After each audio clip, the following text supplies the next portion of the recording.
Muy buenas tardes. Estamos hoy transmitiendo Vale y yo. Hola Vale, ¿cómo estás? Hola, hola Nati, ¿todo bien y vos? Bien, gracias. Tenemos esta nueva sorpresa para todos nuestros amigos y seguramente nuestro único oyente, mentira. No importa, estamos empezando este nuevo blog, o no blog, podcast. Hace rato hemos participado en cultura teológica y queríamos hacer un proyecto en nuestros canales. Más adelante vamos a estar conversando con otras personas, teniendo temas de interés general, de filosofía, teología y decidimos hacerlo una realidad. Entonces hoy es nuestro primer episodio y pues les damos un cordial saludo. Sí, igualmente, muchísimas gracias como por estar por acá. En realidad este es un proyecto muy bonito porque necesitamos más voces cristianas, mujeres cristianas que puedan estar ahí en el mundo, ¿verdad? Y podamos también fortalecer la fe de otras personas y encontrar esa verdad y poder tener esa discusión, porque como hemos visto necesitamos realmente como sentarnos a conversar y poder ver todos estos temas que son de interés tanto para nuestras comunidades como para nuestras familias. Entonces esperen ahí el nombre que todavía está en pausa. Estamos decidiendo si las hijas de Sócrates o las chicas del velo. ¿Cuál era la otra? Vale, están muy buenas, los posibles nombres están buenísimos. Espérate que aquí tengo que leer unos están muy buenos. Dice que las hijas de Sócrates, las profetisas sarcásticas, las apóstolas. Las apóstolas o doctrinas con tacones. Ay, Dios mío. Café, Biblia y labial, imagínate. Hermenéutica con cartera. Ay, Dios mío. Sí, tal vez podamos poner ahí una encuesta. Sí, vamos a ver. La santa ironía. Ay, las chicas de Proverbios. Mujeres virtuosas, las Déboras. Ay, no, estamos en estamos en ese punto, pero si nos quedamos esperando el nombre, pues no grabamos el primer episodio. Entonces, este es el primer episodio en el que se cometen todos los errores, entonces sin miedo. Sin miedo al éxito. Ajá. El que tiene miedo que no nazca. Exacto. Bueno, Vale y yo nos conocimos por medio del Instituto Paulino, el cual yo todavía hacemos parte. Le tenemos mucho cariño al instituto. Digamos, yo creo mucho en la misión que tiene el instituto, que es subir la vara de educación en las iglesias, llevar diferentes perspectivas teológicas, enriquecer teológicamente a la comunidad, enriquecer filosóficamente, darles como este grado de profundidad muchísimo más como académico pues a los diferentes ámbitos pastorales, ¿cierto? Porque hay muchas iglesias en Latinoamérica y nosotros pensamos que necesitamos crecer académicamente y eso, pues en eso estamos trabajando en el instituto. Hay estudiantes espectaculares, profesores también, y bueno, ahí nos conocimos Vale y yo. Y también, bueno, Vale está en Costa Rica, yo estoy en Estados Unidos, pero yo soy de Colombia. ¿Qué más contamos así? Sí, no, que en realidad ha sido muy bonito porque fue como que hicimos clic desde el inicio, ¿verdad? Entonces como que la amistad se ha mantenido y es muy bonito también poder tener como una persona con la que puedo hablar herejías, no, mentira, con la que realmente puedo sentarme como a hablar estas cosas y que también tiene como esa misma visión, ¿verdad? Desde un punto de la fe y no solamente como ¿verdad? Como para discusión, sino realmente como para poder enriquecernos.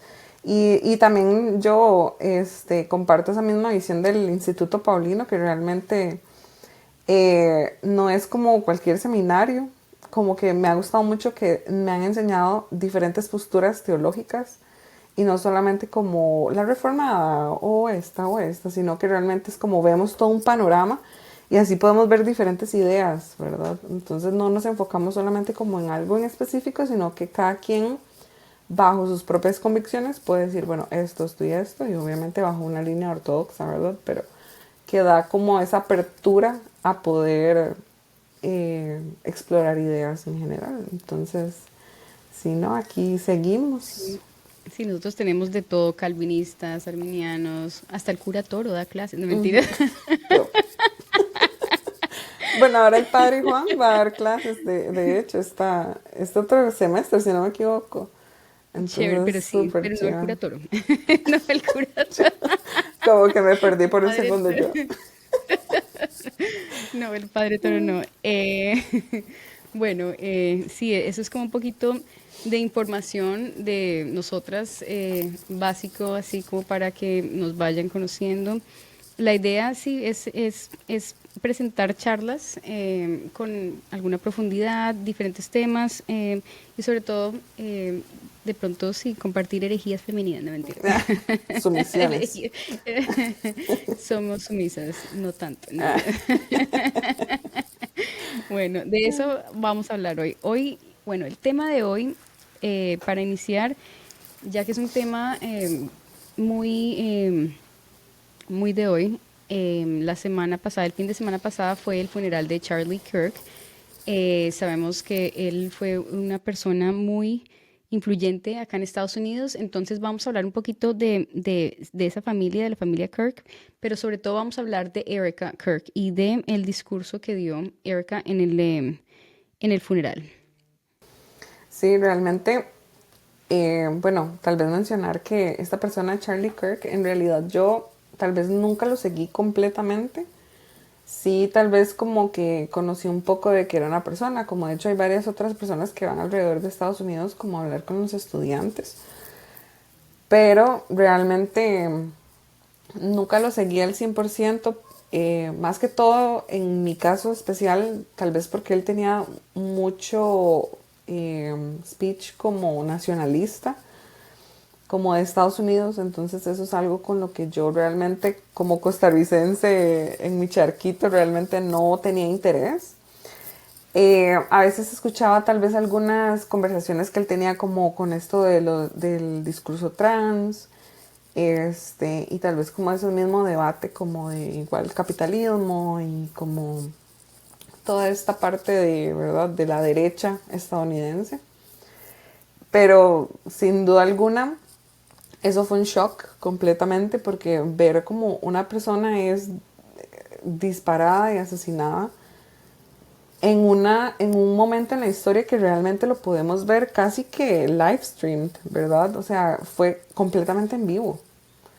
Y eso es un shock porque realmente incluso, bueno, somos de la generación que igualmente vio lo que fue el 9/11, las Torres Gemelas, y ver otra cosa que se vea como tan en vivo realmente despierta muchas cosas y muchos sentimientos que se dieron en ese momento, ¿verdad? Y más ahora que fue como incluso una persona que estaba sentada hablando con otra persona, o sea, no se veía absolutamente nada como de incitación de violencia para nada, sino que era nada más una discusión en una universidad. Entonces realmente es como muy choqueante el poder ver como eso tan en vivo y tan en directo. Realmente fue una noticia que pasó por todo el mundo en redes sociales, pero en segundos completamente, y en segundos mis redes sociales estaban inundadas de Charlie Kirk. Muchas opiniones, tanto a favor como en contra. De hecho, personas conocidas también posteando tanto a favor y en contra. Pero sin duda alguna esto es algo que, sea para bien o para mal, a todo el mundo realmente sorprendió, ¿verdad? Entonces creo que esa fue como mi primera impresión de lo que pasó con la familia. Bueno, ya después ver a la esposa, saber que también tenía papá, que era papá, perdón. Eh, Realmente es fuerte, es realmente fuerte porque era una persona que tal vez sí tenía algunas ideas extrañas a mi parecer, de que realmente no concuerdo, pero al mismo tiempo esa manera de morir realmente no es algo humano, ¿verdad? Sí, fue muy triste, sobre todo ver, es como un cuento de hadas que se rompe porque la familia de él es muy joven y es muy bonita. Se veían muy felices. Él tenía una esposa muy bonita, muy joven, y dos niños chiquitos, si no estoy mal, 1 año y 3, o sí, 1 año y 3, si no estoy mal. Entonces, y él es un padre de familia muy involucrado, que promueve estos valores de la familia y ver que se los quitan, eh, de esa forma tan violenta es demasiado, demasiado triste, lo cual nos da varios temas para hablar acá porque, bueno, pero primero es, o sea, el impacto en Latinoamérica, que es, primero nos hace ver como esta realidad de lo que está pasando acá políticamente y a nivel de religión, que es interesante, y también nos hace cuestionarnos algunas cosas de la polarización, o sea, como que abre para Panamericana, para Latinoamérica, el diálogo sobre la realidad que se está viviendo acá en Estados Unidos, que es cambiante, es diferente.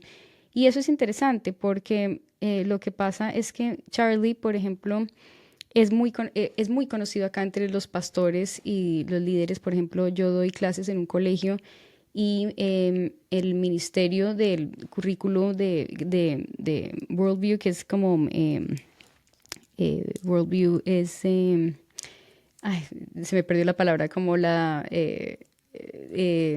religión y filosofía más o menos.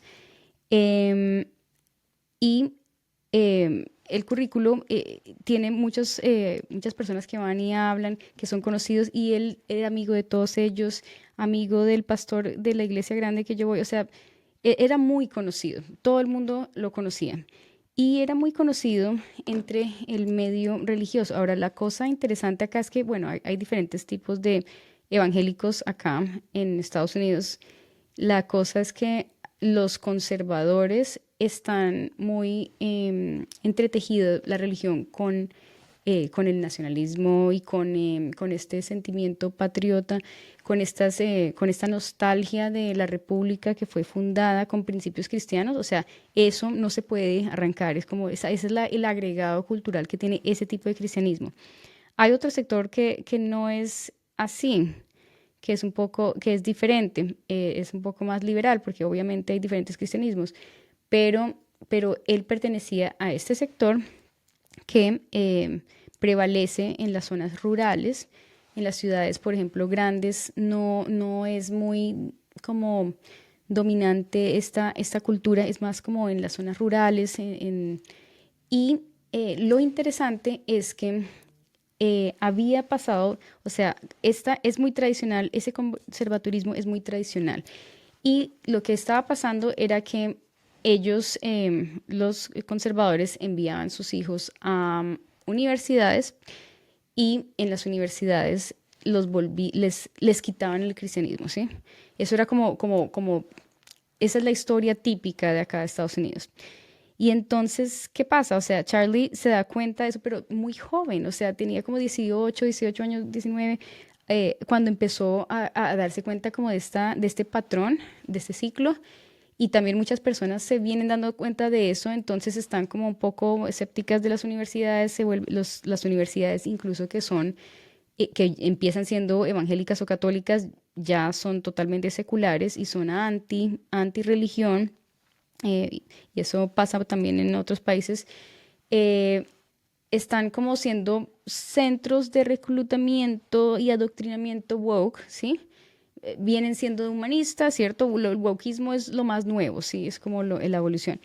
Y entonces, para como enfrentar eso, él quiere rescatar el evangelicalismo conservador, que es nacionalista, que rescata los valores como de los padres fundadores, del amor a la patria, de la familia, que no estaban siendo populares en las ciudades grandes, que no estaban siendo populares entre, digamos, entre los nuevos feministas como los wokes y los liberales, y entonces se está volviendo popular. Charlie se empieza a volver popular y empieza a crecer como el sector que ya estaba menguando y que ya estaba por desaparecer.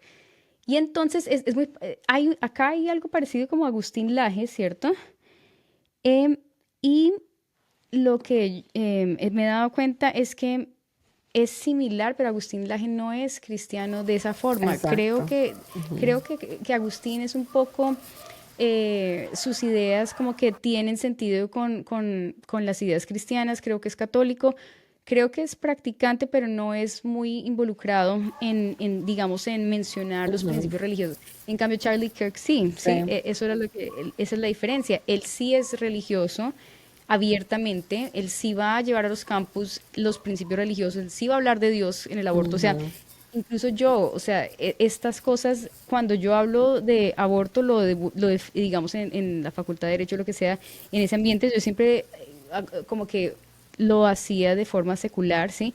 Pero él no lo hace, él no tiene esa reserva, él dice que es cristiano, él usa los principios de Dios, él tiene este orgullo de los padres fundadores y siendo tan joven, entonces empieza a arrasar como, como de popularidad y a unirse con muchas personas y entonces eso es lo que empieza a molestar al, digamos, el progresismo, que sería el wokeismo acá, porque es que lo que se había puesto de moda, por así decirlo, en las universidades es que ya nadie puede hablar de eso, o sea, el aborto es algo que no se puede cuestionar, ¿sí? Y eso es lo que se quería, que esto es un valor y esto se va a pelear y eso va a empezar a progresar y nadie tiene por qué cuestionar porque es un valor, esto es un derecho humano. Entonces, esa es como la respuesta a ese sector y es muy interesante porque en Latinoamérica está pasando algo similar con Agustín Laje, pero no es tan Exacto. así. Sí, ¿Cómo no, te parece? es que en realidad cuando yo veo a Agustín Laje realmente no veo a una persona así de primera mano, no veo a una persona religiosa. Entonces cuando él se presenta, tal vez en las universidades, de hecho él estuvo acá en Costa Rica, en la Universidad de Costa Rica, y, o sea, volvemos a lo mismo, no es una persona que habla de religión. Si es practicante o no, realmente no lo sigo tanto como para poder decirte sí o no, pero incluso en sus libros y todo. Entonces, creo que acá en Latinoamérica todavía no ha llegado ese fenómeno al 100%, pero supongo que debe de ser una de las consecuencias que se va a comenzar a dar por lo que pasó con Charlie Kirk, ¿verdad? Sí, y es que esa es la idea novedosa y por eso es que yo digo que, porque estaba el debate, ¿no? Si él es un mártir o no, pero es que yo pienso que es imposible no decirle mártir Sí, porque es que él no era tímido al hablar del cristianismo, lo exacto, que nosotros hemos sido siempre. Porque es que se nos ha presentado la idea que si tú eres religioso es un pecado secular meterte en política con religión es un pecado y en parte, digamos, yo lo veía así y lo admito porque me parece que el problema de mezclar política con religión es que siempre, pues la política es muy corrupta, ¿cierto? exacto. Y entonces siempre llegan los mercaderes de la fe y entonces van a querer arrasar conciencias, con miedos, y se quieren llevar a Sí, todos los votos, porque eso siempre pasa y en Latinoamérica, que es como la cuna de la corrupción, Dios mío. sí, Entonces, de cierto modo, las personas que son religiosas en Latinoamérica nos hemos cohibido de hablar nuestros principios religiosos, pero esta es una propuesta novedosa y de pronto es muy diferente a lo que Latinoamérica es, pero nos generan bastantes preguntas y nos hace pensar muchas cosas. Por ejemplo, esta de el valor de la familia. Por ejemplo, Charlie predicaba que el hombre no tiene por qué esperar para casarse, como es la cosa en las ciudades grandes, esa es la idea predominante. Por ejemplo, en mi medio, en las universidades, esa no es una idea para una persona próspera, ¿cierto? O sea, lo Sí, que los no, papás de uno, claro, nuestra generación pasada, no. no pensaba que casarse era algo bueno, y por eso muchas mujeres Sí, se esperan hasta muy mayores y ya hasta muy después incluso tarde. no pueden como formar realmente una familia, incluso por razones biológicas.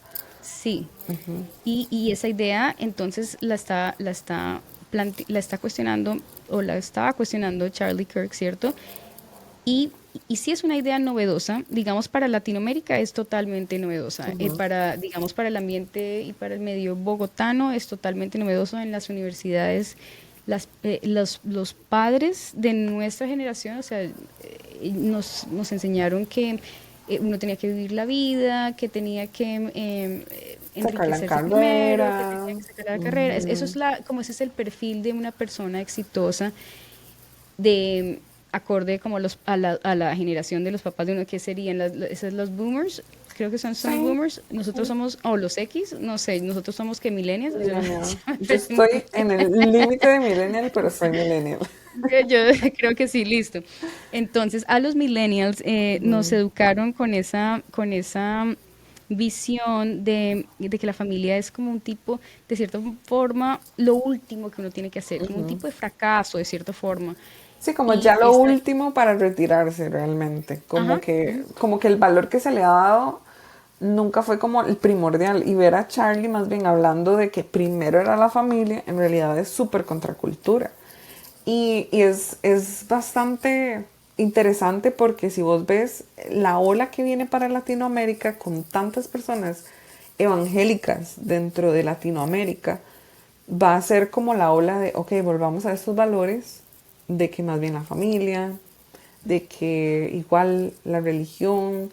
Entonces, como que se va a empezar a, bueno, en lo personal pienso que se va a empezar a ver como más ese avivamiento de valores de familia, país, cultura. En Latinoamérica tal vez no hay como ese nacionalismo que hay en Estados sí, Unidos, pero sí creo que va a haber como un levantamiento como de, ok, necesitamos ver qué hacemos con nuestros países, ¿verdad? A menor escala, pero se va a ver, aunque sea, ¿verdad? Sus pequeños frutos de esto. Y de ahí, en realidad, Latinoamérica es un caldo de cultivo de el evangelicalismo, entonces definitivamente eso es algo que se viene y que hay que meditar exactamente qué cosas buenas y qué cosas malas se van a comenzar a agarrar de todo ese tema de Charlie Kirk. sí, yo creo que ya, digamos, se está viendo la ola porque Agustín Laje ha preparado el terreno, sino que le falta una conexión, digamos, en valores axiológicas del motivo de los valores, de dónde salen los valores. Eso es lo que da el cristianismo, am, digamos, al discurso de Charlie Kirk, ¿cierto? Hay como una conexión muy fuerte nacionalista definitivamente y por eso en Latinoamérica sería totalmente diferente, pero de todas formas se vuelve a plantear el ser humano si en realidad la felicidad es simplemente ejercer una carrera y ser exitoso o disfrutar de la familia. Y yo creo que en este punto llevamos 1000 horas hablando de Charlie, no se nos olvidó, Erika era el punto, bueno, y ahí entramos a hablar de Erika y el discurso que definitivamente lo escuché y vale la pena hacer varios comentarios y recordarlo porque es muy memorable. De hecho, voy a compartir un segundito. Vamos a ver unos pequeños fragmentos como de Erika. Ahí se ve igual en los subtítulos, entonces nada más me confirma si Sí, se oye en audio. sí los veo. Role for a Christian husband. A man who leads so that they can serve.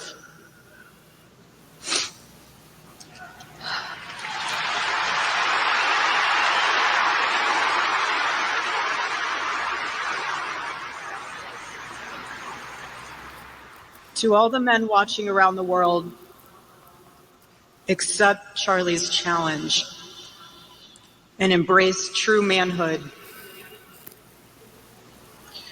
Be strong and courageous for your families. Love your wives and lead them. Love your children and protect them. Be the spiritual head of your home. But please be a leader worth following. Your wife.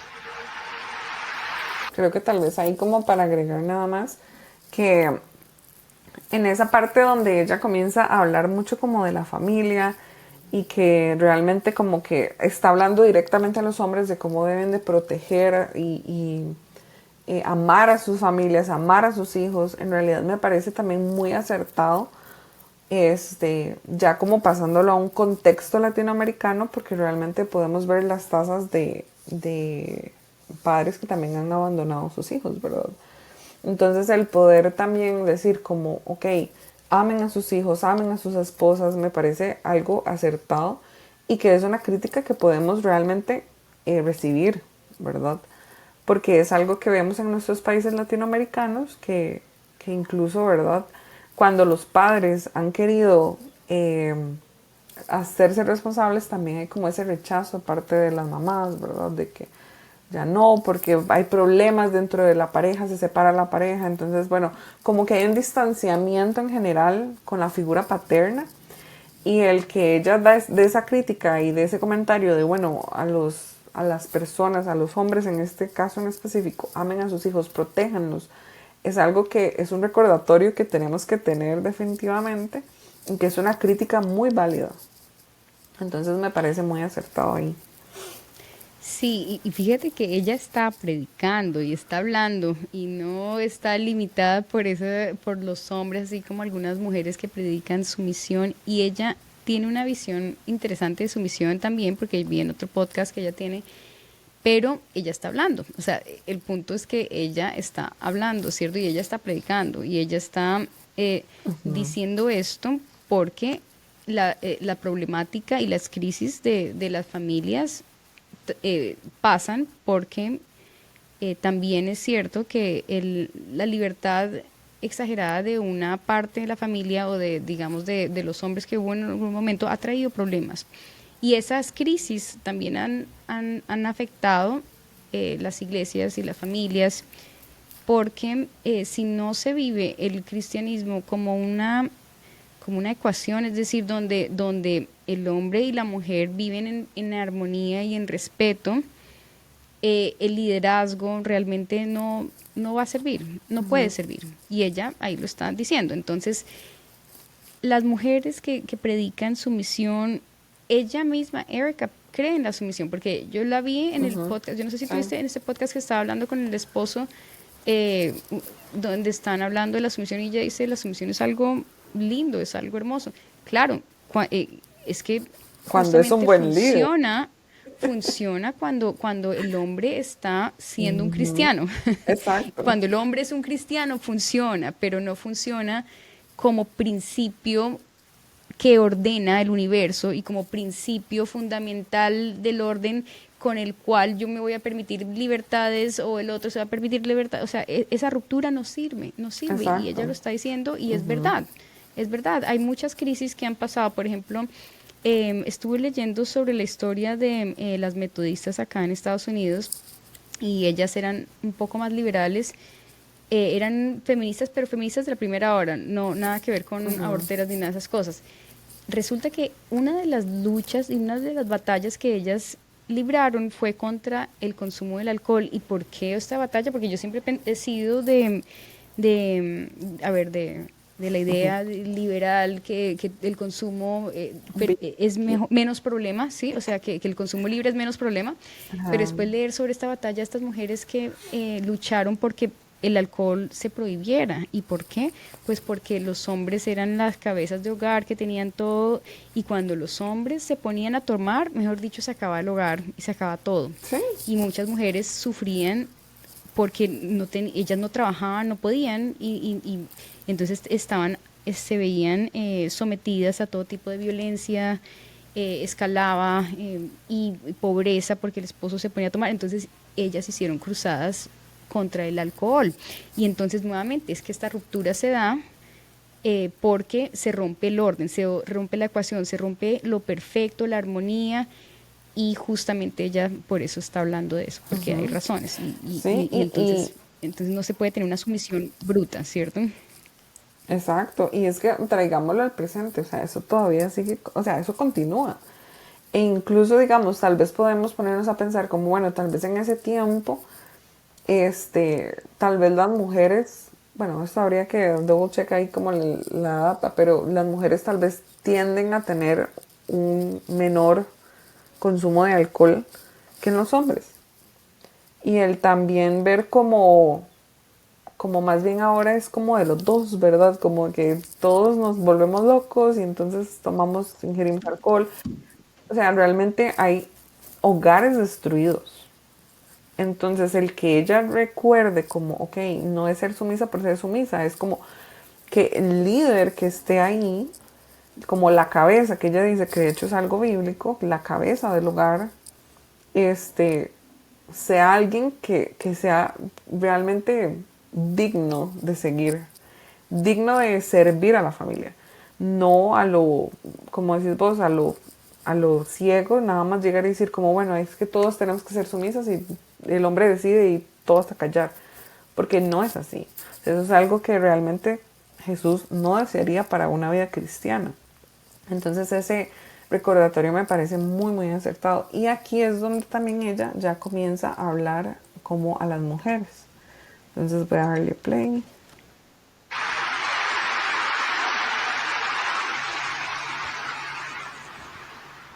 Your wife is not your servant.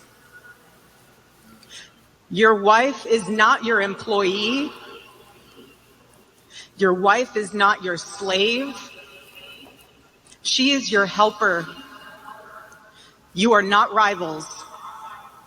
You are one flesh working together for the glory of God. Exactamente. Sí, perfecto. Lo dice perfecto, porque en el feminismo, por supuesto que trata de enfocar como la problemática justo que viene de el poder desproporcionado que tuvo el hombre en una época, y las mujeres tenían particulares como retos, particulares problemas. Entonces ha generado nuevas ideas que ahora son como sentido común, ¿cierto? Como que la mujer tiene que rivalizar con el hombre, y de hecho eso hace que la familia sea imposible, o sea, Exacto. por eso, sí, porque no, No o hay sea, armonía. si el hombre no tiene espacio para equivocarse realmente, porque tiene que ser el esposo perfecto, pero ella sí puede tener como todos los vicios, y la libertad o sea, lo que en realidad el feminismo quiere es ponerse en el lugar anterior del hombre, es decir, que la mujer sea la privilegiada, aunque en teoría no es así, o sea, se supone que no es así, porque se supone que técnicamente la igualdad, pero todo No. en la práctica indica que el resentimiento del feminismo es una realidad, y esa rivalidad en el hogar no permite una armonía, o sea, es imposible, es indeseable, o sea, es algo que le da a la familia como de pronto existe porque de pronto la mujer algún día le provoca agotar esa etapa dentro de todas sus fantasías, ¿cierto? Agotar la etapa de tener esposo, pero en realidad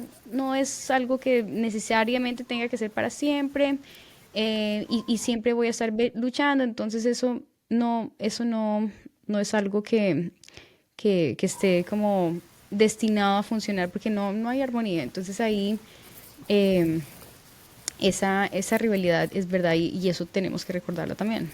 Ujú. Y de hecho, tal vez como te puedo comentar desde mi propia experiencia, porque, bueno, voy a confesar abiertamente que yo fui feminista en algún momento. Y en realidad eso es parte de lo que se enseña, ¿verdad? De que no es solamente, bueno, en papel, el papel aguanta lo que le pongamos, en realidad en papel sí es como esa igualdad y esto, pero realmente el sentimiento que se transmite cuando se enseña todas estas cosas es eso mismo, de que la mujer va a ser sobre el hombre. Entonces más bien el hombre, ok, el hombre va a ser proveedor, pero para mis caprichos. O el hombre va a ser guardador, pero para mis caprichos. Y es como a mi conveniencia realmente. No es como porque los dos estemos trabajando juntos para tener un objetivo, sino que es como en qué me puede beneficiar esta persona a mí, ¿verdad? Entonces, el poder ver también de que ella dice, como ustedes dos son uno delante de Dios, eso es algo que también la gente necesita recordar, porque es parte del discurso secular que se ha vuelto a dar, ¿verdad? De que, bueno, no, el matrimonio solo es matrimonio, es un pedazo de papel, no hay nada sagrado detrás de eso. Entonces, como que ella está volviendo a elevar el valor de lo que realmente es un matrimonio, ¿verdad? El poder decir como, bueno, hombre, su esposa no es su esclava, su esposa no es su empleada, pero mujer, tampoco usted se quiera llegar a aprovechar de que él tal vez sea proveedor, de que él sea tal vez protector, sino que busquen un punto medio donde los dos delante de Dios con el mismo valor puedan buscar virtudes, ¿verdad? Tanto para la familia como fuera de la familia, tanto para la sociedad, los países en general. Entonces eso es algo que realmente me gusta mucho de ese discurso, de que se vuelve como a sacralizar el matrimonio. No es nada más como, bueno, sí, vivimos juntos, somos roommates, sino que realmente lo sacraliza y lo vuelve a sacralizar.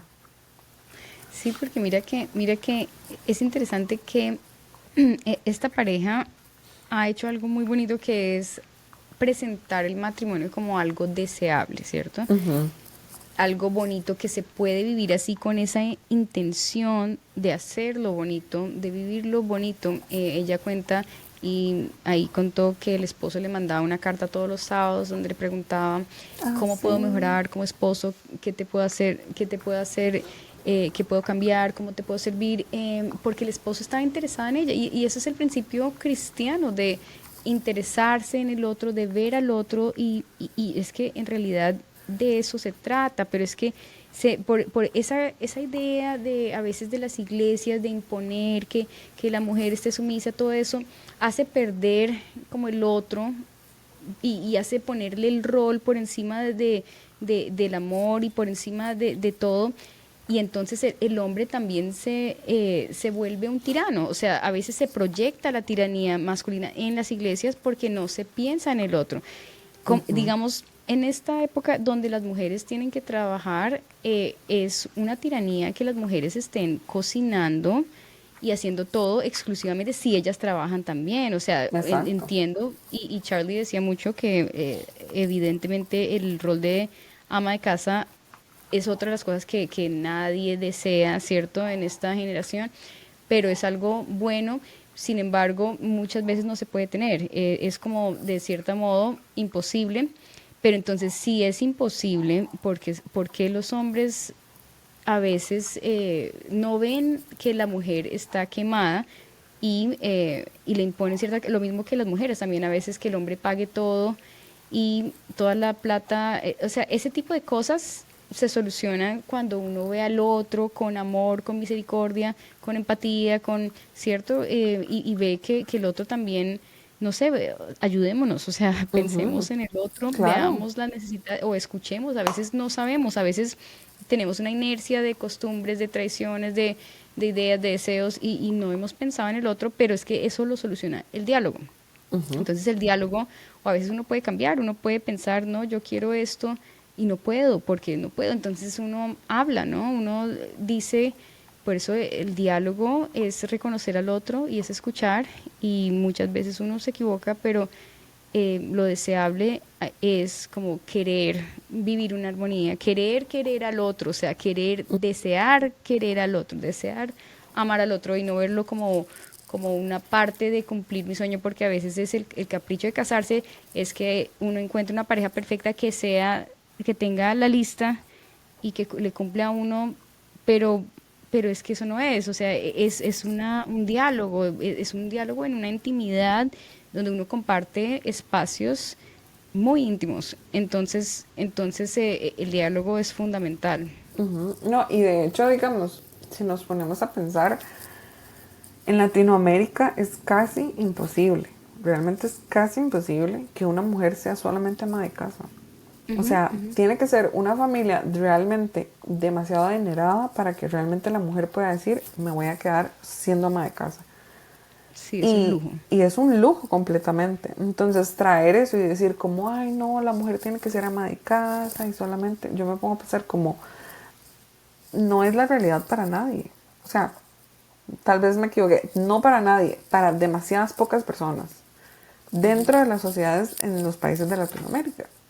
Entonces ahí es donde realmente hay que decir como, bueno, si somos un matrimonio y la mujer tiene que ir a trabajar, el esposo tiene que trabajar, tal vez tenemos hijos, bueno, me parece muy injusto que tal vez tras de que la mujer también trabaja, tenga que ser ama de casa. Entonces ahí es donde, como decís vos, hay que comunicar, hay que decir, mira, si yo fuera ama de casa, de verdad, o sea, podría estar tranquila porque ese sería mi trabajo, entre comillas, de poder suplir para la casa, entonces yo lo cumpliría con la mejor excelencia que yo pueda. Pero si no es el caso de nosotros como pareja, los dos tenemos que aportar. ¿Por qué? Porque cuando se le da el poder tanto al hombre como a la mujer, en cualquiera de los dos espacios somos seres humanos. Entonces la otra persona siempre va a tender a querer apoderarse o hacerse mayor que la otra persona. Entonces va a decir, bueno, entonces quiero más tiempo libre, quiero más esto, bueno, usted encárguese más de esto. Entonces no va a haber una igualdad en el servicio. ¿Por qué? Porque entonces uno de los dos va a tener una recarga, tanto física como emocional, como incluso espiritual. Sí. Entonces es algo que realmente se tiene que hablar y decir, bueno, ¿cómo podemos llegar a cumplir lo que tenemos que cumplir? Porque hay responsabilidades en el hogar, la casa no se limpia sola y los dos trabajamos o los dos tenemos los hijos. Entonces, bueno, realmente hay que sentarse a decir cómo podemos juntos trabajar por este objetivo. No tiene que ser que exactamente los dos hagan exactamente lo mismo, que los dos limpien y que los dos barran y que los dos laven los trastes, sino que las tareas del hogar se puedan dividir para que las dos personas puedan servirse el uno al otro, como dice Cristo Jesús. Más grande es el que sirve, ¿verdad? Entonces ahí es donde el servicio no es solamente el hombre siendo servido, sino es el hombre sirviendo a la mujer y la mujer sirviendo al hombre. Sí, es que esa es otra cosa, o sea, nosotros solemos tenerle miedo al servicio porque, digamos, de cierta forma es la lucha social de todo el mundo, es la realidad que uno está luchando por escapar de esa instancia social o esa remota lugar donde uno es el que sirve. Entonces todo el mundo, la lucha social es por escapar del servicio, o sea, ese es el sentido común, ¿no? Pero para el cristiano, el servicio, como ella dice en el otro podcast, en este no dijo, el servicio es algo lindo, o sea, porque Jesús vino a servir, ¿sí? Y entonces el servicio no nos hace menos a los cristianos, ni nos quita, sino que nos acerca a Jesús, lo cual es bonito.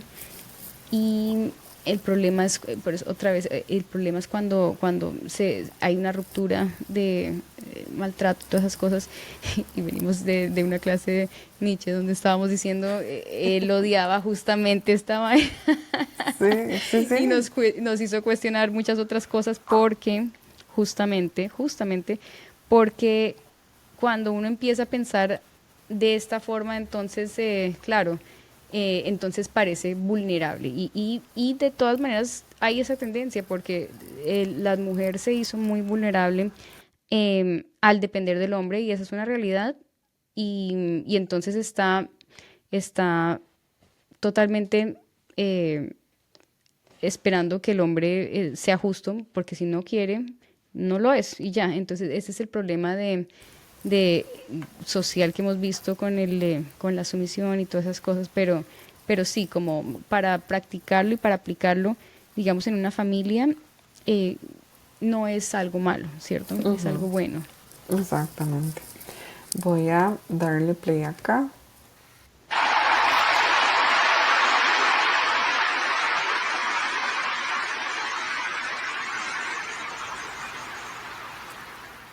I was Charlie's confidant. I was his vault, his closest and most trusted advisor, his best friend.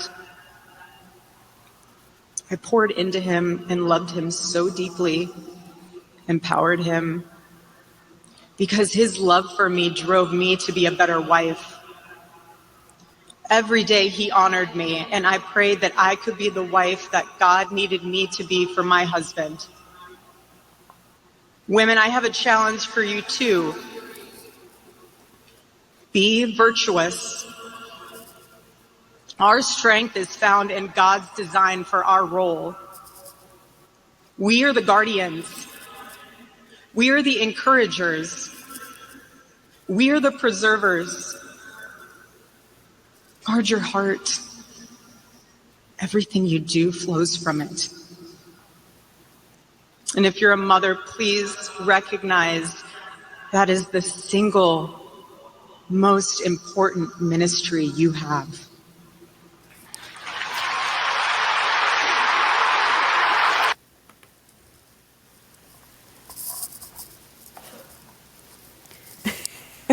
Sí, ahí le da, ahí empieza, bueno, también a recomendarle a las mujeres, a exaltar el rol de madre y nuevamente pues habla muy bien pues de su matrimonio y de su rol, ¿cierto? Y de la armonía como se vivió en su hogar.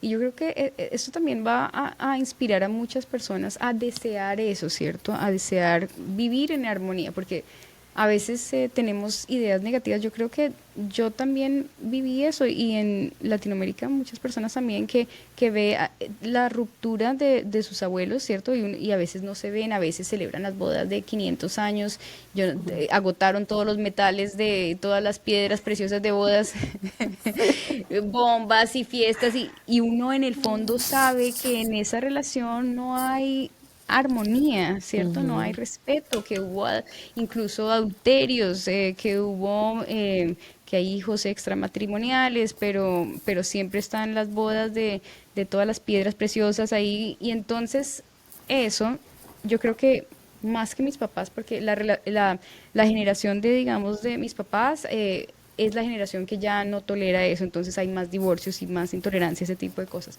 Pero la generación de los abuelos era donde se veía el matrimonio, cómo podía ser uno infeliz con el matrimonio. O sea, ella nos está presentando lo bonito, ¿cierto? Lo deseable, y entonces ya de pronto se empieza a generar otra vez este deseo por llegar ahí, porque se puede trabajar por eso, ¿sí? Pero también nosotros, porque no vimos eso, pues porque vimos otras realidades, ¿cierto? Yo, por ejemplo, sí, honestamente no creo que ninguna de mis abuelas fue feliz en su matrimonio, no creo. O sea, siendo honesta, no creo. Y así nos lo dijeran, lo que sea, uno escucha historias, uno sabe cosas, detalles, y uno se da cuenta que no había esa armonía, que no es feliz. Entonces es muy inspirador ver otro caso así como este, y lo terrible es la frustración, ¿no? Que lo mataron, o sea, como, Dios mío, no mataron los viejitos de esos que maltratan, mataron a un padre bueno, a un esposo amado, ejemplar, y no, es muy triste por eso. Sí, y de hecho, yo creo que los abuelos lo que celebraban eran como los 50 años de infelicidad, Sí, maltrato, sí, sí, borracheras. sí, sí, No, sí. es muy bonito porque realmente eso es algo que tal vez hasta cierto punto también como que tal vez nuestra generación lo vivió más, tal vez como por este romanticismo de Hollywood, de verdad, de todas las películas y así. Pero es muy bonito como poder trasladarlo a un contexto cristiano donde realmente se da, ¿verdad? Donde mi esposo es mi confidente, donde mi esposo realmente es la persona más cercana que yo tengo. Porque, digamos, por ejemplo, en mi caso personal, he escuchado muchos comentarios donde más bien matrimonios fuera de Cristo siempre es como, bueno, ¿qué le puedo esconder a mi esposo? O sea, me voy y me gasto toda esta plata y ¿qué le puedo esconder? O tal vez mi confidente es la vecina de la par o la del frente, la del lado, la del otro. Sí. Y hay como esa separación entre el esposo y la esposa. Sí, Y sí, sí. verla a ella como diciendo, él era mi confidente, él era mi mejor amigo, me parece algo tan hermoso y realmente es parte de lo que anhelo también en mi matrimonio porque, bueno, mi esposo y yo sí somos como muy compinches, ¿verdad? Entonces es algo que debemos de realmente como de buscar, de anhelar, decir, bueno, mi esposo es mi mejor amigo, le puedo contar absolutamente todo, cómo me siento, cómo no me siento, qué quiero, qué no quiero. Y eso también va también mucho al lado de la comunicación, ¿verdad? Poder realmente serle honesta a la persona y decirle, mira, estoy pasando por esto y esto. Entonces eso realmente lo rescato demasiado. Pero tengo que decir que, por ejemplo, cuando ya ella comienza a decir como de que el rol, que ese es el rol que nos ha dado Dios, de que nosotras tenemos que hacer esto y esto y esto y esto, me pongo a pensar como, ¿y el hombre entonces no debe ser cuidador, guardador, animador? Esas son virtudes que tienen que ser de todo cristiano. Y más dentro de un contexto de matrimonio que sigue a Cristo, por ejemplo, o de una relación que está buscando matrimonio en Cristo. Porque yo no puedo decir como, bueno, yo tengo que hacer todo esto y mi esposo tiene que hacer todo esto, cuando realmente son virtudes que Cristo y que el fundamento de los apóstoles nos dice que son para todo cristiano. No hay distinción entre judío ni griego, hombre, mujer. Entonces ahí es donde tal vez sí no me parece como que ella diga como, bueno, este va a ser como su ministerio más importante, porque tal vez ahí también siento como que ella está asumiendo que el único ministerio más importante de la mujer va a ser el ser madre. Pero ¿qué pasa con las mujeres que no somos madres, por ejemplo? Que incluso mujeres que no están casadas. Entonces ahí es donde también discrepo porque hay diferentes llamados. Los dones del Espíritu son diferentes. Yo no me puedo comparar a otra persona. Puedo buscar las virtudes que tiene esa persona, pero no puedo compararme en decir, bueno, si yo no soy mamá, entonces no tengo ministerio, por ejemplo. ¿Verdad? Ahí es donde tal vez esa parte sí la veo como un poco que no se apega realmente como a la realidad y que busca tal No vez tan como universal de pronto. exacto, no universal. Sí, es muy buen aporte, sí, porque justamente es que, volviendo a esa pareja, ellos están muy metidos en su universo, ¿cierto? Y la realidad de ellos que es como ganar esa política y ese sector también está promoviendo que tengan muchos hijos. Entonces es como un anhelo político, ¿sí? Que crezca esa población para que mengüen las minorías, etcétera. Tiene que ver también por ahí. Y entonces, y lo que te digo, es imposible sacarle lo cristiano a eso, pero también imposible lo político porque están tan juntos. Sí. Y sí, y la verdad es que hay muchas personas que no tienen eso y yo he aprendido que la vida es como una mesa, ¿sí? Y Dios le sirve a uno cosas, entonces el deleite debe estar en apreciar lo que hay y a veces no hay cosas, pero cuando uno no tiene algunas cosas, tiene lo otro. Es como, yo aprendí eso porque yo siempre cuando estaba en Colombia, a veces quería estar acá o allá, y entonces aprendí a disfrutar el momento y sacarle todo lo mejor a mis circunstancias, cualquiera que fueran. Mis circunstancias fueron muy cambiantes toda mi vida. Y así eso también es lo que Dios quiere, lo que tú dices, no anhelar tener el rol de otro, ¿cierto? Y ni las circunstancias. Es algo que atrae como mucha sabiduría, porque también, ponte a pensar, mira, en los 10 mandamientos hay una parte de no codiciar, ¿cierto? Ujú, Y eso exacto. tiene que ver con la realidad, aceptar la realidad de uno. Y eso es todo lo que no nos están programando, porque digamos, lo característico de esta época es que lo programan a uno para salirse de la realidad y eso le trae infelicidad, problemas económicos, financieros y profunda frustración. Y hay familias, por ejemplo, que podrían vivir perfecto con sus circunstancias reales, pero por estar anhelando y deseando cosas que nunca van a llegar a tener, entonces rompen Ujú. y su estabilidad financiera, ¿cierto? Y, y eso pasa no solo con eso, sino que también con la realidad de eso, de que si yo estoy soltero, bueno, hay otras cosas que puedo hacer si estoy soltero, ¿cierto? Entonces, pues, le toca ser feliz con eso. O si no tengo hijos, o si tengo lo que sea. Entonces hay muchas realidades, tienes razón. No se puede Sí. universalizar eso que dices, es cierto. Incluso Pablo dijo, anhelen la soltería. Sí, sí, mira, una de las cosas de la soltería, ¿sabes qué es? Que pueden disfrutar del celular, porque has visto,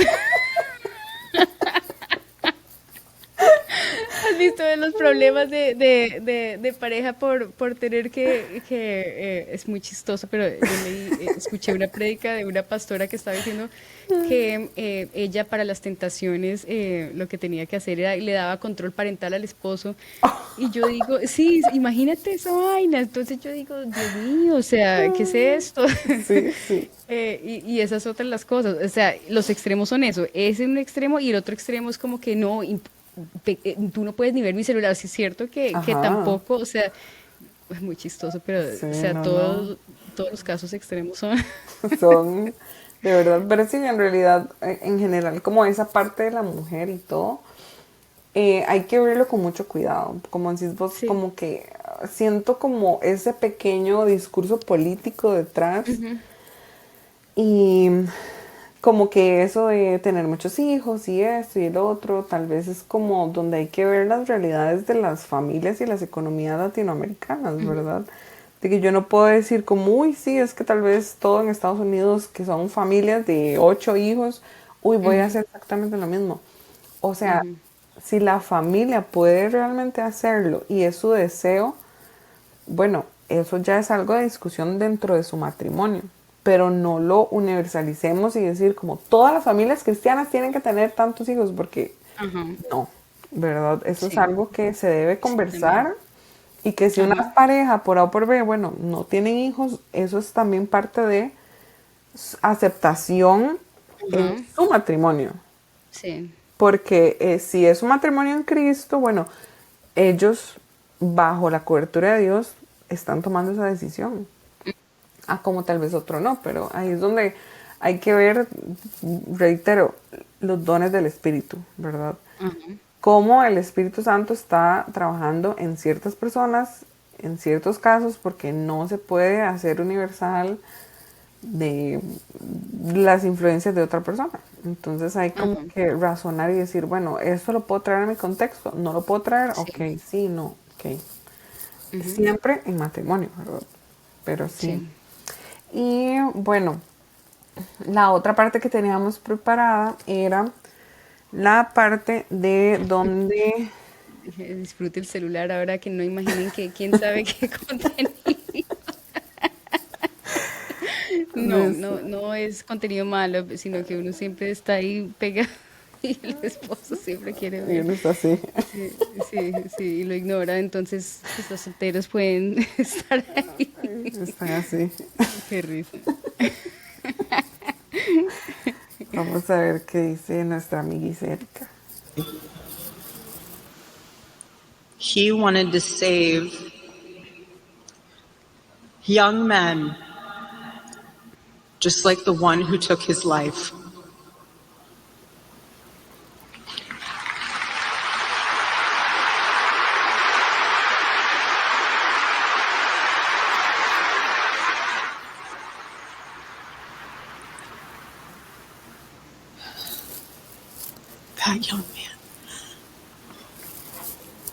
That young man, on the cross, our Savior said,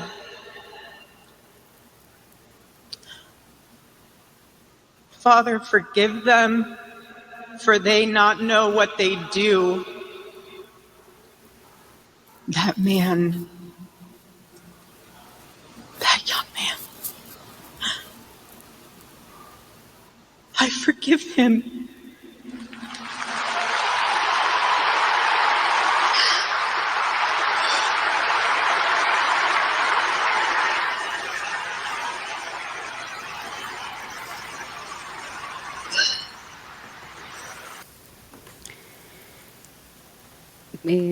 Poderoso, ¿no? El momento.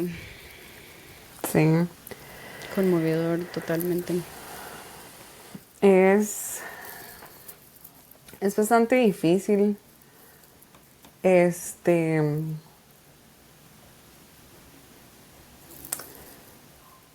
Algo que tal vez puede ser un poco controversial, pero que tal vez es muy importante es que, Dilo. bueno, primero que todo, que él dice como él quería salvar a diferentes personas y todo, me parece una causa muy noble en general. Y bueno, como hemos hablado, en general él llegaba y hablaba abiertamente de su fe y abiertamente compartía el evangelio. Tal vez lo que a mí en lo personal no me gusta es que él mezclaba el evangelio con política de nacionalismo y esto, en realidad. Y me parece un poco curioso porque en realidad como que claramente ella está buscando como liberarse como de el dolor que tiene, ¿verdad? Que me imagino que debe ser, no deben haber palabras para describir ese dolor, pero me parece un poco no bíblico, ¿eh? Como el decir, bueno, yo lo perdono y así, porque el perdón, si nosotros tal vez nos vamos como Mateo 18, el perdón es como buscar por la salvación de esa persona, ¿verdad? Entonces creo que también ahí está un poco como psicología mezclada, donde nada más tal vez quiero como sacar el dolor, pero no hay como un proceso de perdón verdadero, de tal vez, bueno, es que claramente lo estamos hablando desde un speech, ¿verdad? Que ella dio. Pero bueno, el perdón lleva un proceso más profundo que nada más decir, ¿verdad? De frente, como, bueno, yo lo perdono. Porque tal vez eso puede ser parte de de un comienzo para llegar al perdón, pero realmente no es como que yo nada más llego y me levanto y digo, lo perdono. Porque así no es, ¿verdad? Para el perdón debe haber arrepentimiento, ¿verdad? Y ahí es donde tal vez hay que decirlo, hay que buscar la manera de perdón que tal vez el Señor Jesús nos enseña. Y no solamente decir como, bueno, lo perdono. Porque sí hay todo un proceso, ¿verdad? ¿Vos qué pensás, Nati? Bueno, yo pienso que acá, digamos, en este momento, es muy interesante eso que ella hace y muy bueno, muy adecuado el discurso, porque la situación política acá está pesada en el sentido de que hay mucha polaridad, o sea, se nos olvidó decir que tan macabro fue este asesinato, tan espantoso que fue, y a pesar de eso muchas personas, o sea, se alegraron y lo celebraron y hubo mucho odio revelado, se le salió del corazón mucho odio, y lo cual es una atrocidad pensarlo, ¿no? Entonces, justamente por eso, y para marcar una diferencia digamos que la forma, digamos, cristiana de hacer el duelo a la forma, digamos, revolucionaria y del wokismo que quemaba ciudades cuando en protesta, pero, o sea, yo lo veo así, como que ¿qué más injusticia le pueden hacer a uno que matarle a alguien? O sea, es como lo más. Y ponerle fin a eso, siendo una figura influyente y marcando eso, es un sello de paz, ¿sí? Un reflejo del Espíritu Santo y de la paz y de una voluntad de paz y de hacer las cosas bien hechas que habla muy bien de su cristianismo.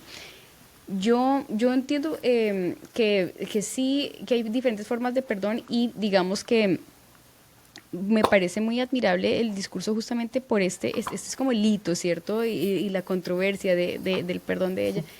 Y justamente me parece muy admirable y digamos que lo debo admitir porque es que es muy chistoso, pero el otro día estuve hablando en redes y hice una crítica, pero me parece una crítica con argumentos decentes, como debe ser, y una de las críticas que recibí es que cuando uno critica es porque uno se cree mejor y bueno, eso no es el caso, o sea, uno critica porque uno tiene un argumento, o sea, bueno, eso fue una ad hominem, pero bueno. Pero en este caso, justamente me gusta exaltarla por todo lo contrario, porque yo no soy así como ella y me parece que digamos que le sobra voluntad de reconciliación, le sobra eso que a mí me falta de pronto y me parece que eso también es bueno para inspirar a las personas. Yo creo que el perdón no es pragmático en los evangelios, es más bien algo poderoso. Pienso que en sistema práctico, en la vida práctica, por ejemplo, una familia que sufre de violencia y de eso, no puede perdonar, porque es que las personas están enfermas psicológicamente y perdón significa como perpetuar como daños y eso. Entonces, en ese sentido, entiendo que debe haber como un tipo de entendimiento del perdón y responsabilidad. Pero en este momento me parece muy adecuado, me parece muy ejemplar.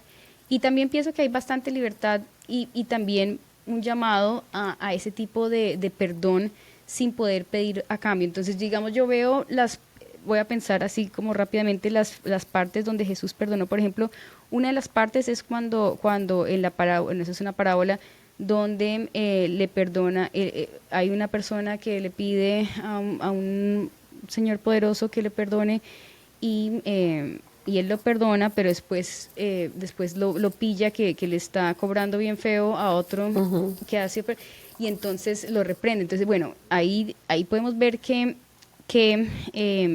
realmente el perdón es algo que realmente debemos hacer porque Jesús nos perdonó. Entonces, Jesús nos perdonó a nosotros todo, así cuando nos presenta el Evangelio, y eso es de pronto la lógica que no entienden los católicos, cuando nos presentan el Evangelio, nos está presentando un perdón que nosotros no merecemos, no hemos pedido nada, y así como eso nos es posible, nosotros también podemos y debemos extender gracia sin pedir nada a todos, porque Jesús lo hizo por nosotros. Entonces tenemos esa responsabilidad de extender gracia a todos los demás siendo luz, y es que el perdón es muy poderoso. El perdón tiene consecuencias muy grandes para la persona que lo recibe, una dignidad increíble, y eso es como predicar Jesús, ¿sí me entiendes? Entonces sí entiendo lo que dices, que en sentido práctico hay razones por las cuales uno a veces se reserva o a veces puede decir, digamos, en un caso penal que uno tenga con que le hicieron algo, y uno no necesariamente tiene que ser un irracional de decir, no voy a, perdono al ladrón, perdono, ¿sí me entiendes? En un caso, porque es lo que, o sea, no es como una obligación, es como un derecho, pero también es una responsabilidad. sobre todo en el sentido de extender misericordia y dignidad al otro que puede estar caído y que puede estar mal. En mi vida, por eso, y debo reconocerlo, yo no, no es que yo me he reservado el derecho de no perdonar a personas y sacarlas de mi vida como relaciones con personas familiares por muchas razones, entonces entiendo completamente.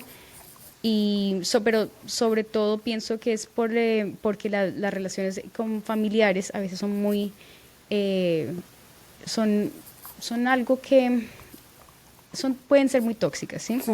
Y entiendo que en este caso sea razonable, entonces es interesante, pero sí, uno tiene que pensar en el perdón muchísimo más Claro, de y lo que parecen. es que, digamos, por ejemplo, a mí sí me parece eso mismo que vos decís, digamos, es muy noble y es de mucha, de realmente valor llegar y decir como, bueno, perdono a la persona que mató a mi esposo. O sea, literalmente es como el asesino de mi esposo. Pero lo que pasa es que ahí es donde va mi punto. Digamos, en este contexto de que, por ejemplo, esta lucha, ¿verdad? De izquierda a derecha y, ¿verdad? Todo eso. Es realmente bonito el poder decir como, bueno, esta persona me hizo un mal y tal vez yo voy a poner la otra mejilla para que la persona, ¿verdad? El problema es cuando tal vez se ve desde un contexto cristiano, ¿verdad? Dentro del cristianismo, eh, para que haya perdón tiene que haber arrepentimiento, porque para eso Jesús mismo fue el que llegó y nos dijo como, bueno, arrepentíos, ¿verdad? Para que nosotros podamos entrar al Padre. Y el Padre nos perdona porque nos arrepentimos de nuestros pecados y recibimos al Hijo. Entonces, cuando yo llego y digo como, bueno, perdono a la persona que mató a mi esposo, ahí es donde, bueno, yo contra esta persona no tengo nada en contra. Obviamente, ¿verdad? Busco justicia, ¿verdad? Pero es que volvemos a lo mismo, es como para que mi conciencia esté realmente bien. No tener eso en mi corazón y que no se me haga como una raíz de amargura. Pero el perdón en sí es como que tiene que haber un arrepentimiento de la otra persona para que entonces haya como una reconciliación. Que si lo vemos, por ejemplo, con el Padre, nosotros nos reconciliamos con el Padre por medio del Hijo. ¿Por qué? Porque hay como ese proceso de arrepentimiento para yo poder llegar ante el Padre. Entonces ahí es donde yo digo, sí, es una causa muy noble de poder decir eso de la persona que está con esta persona, pero como decís vos, digamos, incluso en esa parábola, el padre reprende a la persona que está, ¿verdad? Y digamos, el perdón no es como automático, sino es como, bueno, esta persona se arrepiente de lo que está pasando, entonces el padre lo, lo vuelve a coger, que es como el hijo pródigo, ¿verdad? Él se fue y después volvió, pero volvió arrepentido. Entonces ahí es donde tal vez yo diría que habría que hacer como tal vez un poquito, tal vez me puedo dar la tarea de hacer un poquito más de estudio como de esa parte, pero sí considero que nada más llegar y decir como, bueno, te perdono y ya todo sigue igual, no es como lo más bíblico. Porque Yo sí, estoy... sí me hace falta como eso de que, bueno, de la otra, yo puedo orar porque la otra persona llegue al arrepentimiento y delante de Dios la otra persona, en este caso el asesino, ¿verdad? Pueda llegar y decir como, bueno, lo que hice está mal y realmente maté a una persona inocente, pero ahí es donde ya empieza como ese proceso de que la otra persona necesita el arrepentimiento para que haya como esa reconexión, pues, ¿verdad? Sí, sí. Sí, sí entiendo tu punto. Y yo pienso que ella lo que dijo de perdón es como algo que ofrece como un precedente de paz en la nación, como que cálmense como los seguidores de ella. Y eso es algo bueno porque ella es líder ahora. O sea, ese estadio del funeral estaba como lleno de 70.000 personas y habían personas afuera y personas en otro overflow, en otro sitio ahí. Y entonces ella hace en fundamentos cristianos algo correcto Y bueno, yo creo que no es en contra de la Biblia, sino más bien a favor el extender perdón a las personas así sin nada. Em, Pienso que lo que pasa es que otra vez volvemos otra vez, no se puede vivir sin pensar, o sea, tenemos que usar la razón. Em, es necesario, por ejemplo, se dice la didaje o didache, ese texto lo has leído. Yo digo Didaje. Bueno, sí, porque no Sí, estoy sí, la he segura. Yo leído. leo las cosas, a veces no me sé cómo se pronuncia. Bueno, la Didaje, por ejemplo, habla de, y sabemos que es un texto del apostólico, etcétera, y habla, por ejemplo, de que dice una parte que me quedó sonando, que dice que cuando que te sude la plata en las manos, algo así, lo estoy parafraseando, antes de soltárselo a darle a las personas, o sea, que antes de ayudar a la persona que te sude la plata. Y eso me da a entender algo interesante, que es que no es tan fácil, o sea, del dicho al hecho y del principio a la aplicación de la realidad, hay mucha sabiduría intermedio. Yo pienso que siempre es bueno vivir y dar generosamente, pero no está mal tener principios y tener como un tipo cierto pragmatismo para las cosas y pensar las cosas, pensarlas bien. Eso de dar dinero, por ejemplo, porque sí, o sea, las personas a veces aprovechan que el cristiano tiene que dar, que de la túnica, que no sé qué. ¿Y qué pasa si todos abusan? ¿Qué pasa si ya nadie quiere trabajar? Porque entonces, ¿sí me entiendes? Y esos casos pasan, si el familiar que no quiere trabajar, etcétera, etcétera. Entonces esa parte me da a entender que sí, Jesús dijo, dad y todas esas cosas, y el que lo hace está bien, pero también uno tiene que tener cierta forma de meditar las cosas, de meditar la situación, de pensar en las cosas. Y yo creo que eso es lo que estás diciendo tú, Sí, claro. que digamos, ella no está en ningún momento diciendo que se acabe el derecho penal, que no le den pena de muerte, que vaya con su casa feliz. Ella no está diciendo eso. Pero sí está diciendo, sí está haciendo un precedente de paz, que le enseña a las personas que incluso celebraron la muerte de su esposo, que ella no es así, que ella quiere inspirar paz, que ella es una mujer fuerte, que es una mujer que quiere seguir y someterse a Cristo. Entonces, me parece adecuado, y sí, lo que te digo, y eso no quita que, de todas maneras, yo pienso que no tenemos que ser tan pragmáticos en el sentido de esperar arrepentimiento. O sea, para una relación sí, si yo estoy en una relación con alguien, digamos, en un esposo, y, y veo que comete una falta, yo la verdad tengo que pensar las cosas y las circunstancias para ver, para el perdón, como tú dices. Por ejemplo, es muy diferente que el arrepentimiento de alguien que es atrapado, ¿cierto? Como, como Infidelidad. el ladrón que lo atraparon y, ay, estoy arrepentido. Sí, claro, pues claro que está arrepentido, que hizo mal el plan y lo atraparon, pues. O el esposo Ya no que tiene... sí, sí, pues, ¿qué más tiene? Que el esposo que lo pilla la mujer, pues por supuesto que está arrepentido de que lo pilló y que le salió mal el plan, pero no, o sea, es muy diferente esa circunstancia que una persona que de la nada te sale y te dice, ¿sabes qué? Me equivoqué contigo, fue una vez, bueno, eso es diferente.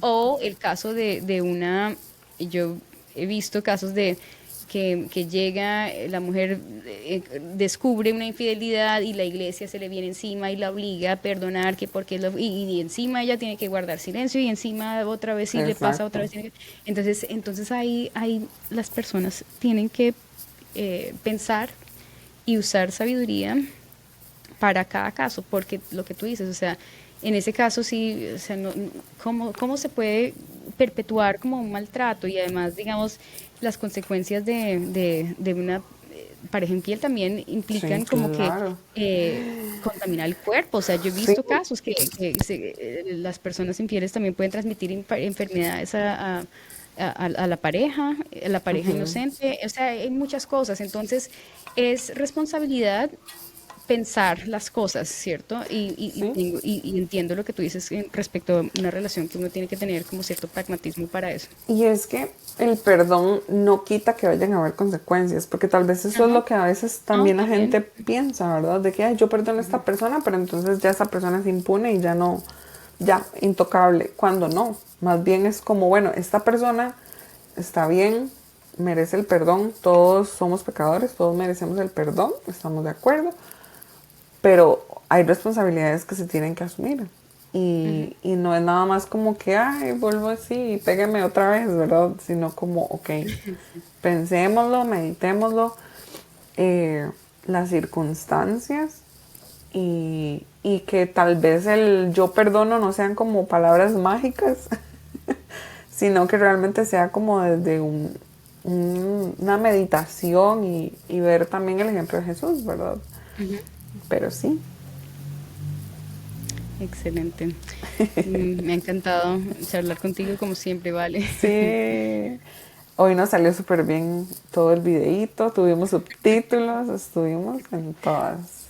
Pero ¿Las hijas sí. de Sócrates o las hijas de Las apóstolas, Nati. las apóstolas, las mujeres del velo? Está muy ¿Cómo, bueno. cómo decía otro? Las ni sumisas ni rebeldes o algo así. Muy bueno, tenemos que Ay, solucionar eso. Mira sí, que y ChatGPT no nos está ayudando mucho, la verdad. sí, o sea, llegamos a Vamos a ese ver. punto, hay que estar en ayuno y oración a ver qué nos sale. Tenemos que ser inspiradas. Sí, Mujeres paulinas de pronto van a hacer feliz al pastor. Mentira. ay, las Paulinas. Las Paulinas, ay, sí, algo se nos va a ocurrir para el próximo episodio porque se vienen más. Sí, Hay muchísimas cosas de las que hablar y lo que queremos también es generar, eh, digamos, preguntas, ¿cierto? Para interiorizar, para absorber. La fe no es algo que no se deba pensar, al contrario, la fe es algo que se tiene que pensar todos los días, por eso dice la palabra de Dios, meditar día y noche, es que día y noche no es suficiente para estar sumergido en el pensamiento, ¿cierto? Y en las circunstancias, en la realidad de esas cosas. Em, por ejemplo, Charlie, volviendo a él, eh, todas las personas o varias personas de los que estuvieron hablando en el funeral decían que él tenía que tenía chats y les mandaba todos versículos bíblicos. sí, Así es, escuché eso.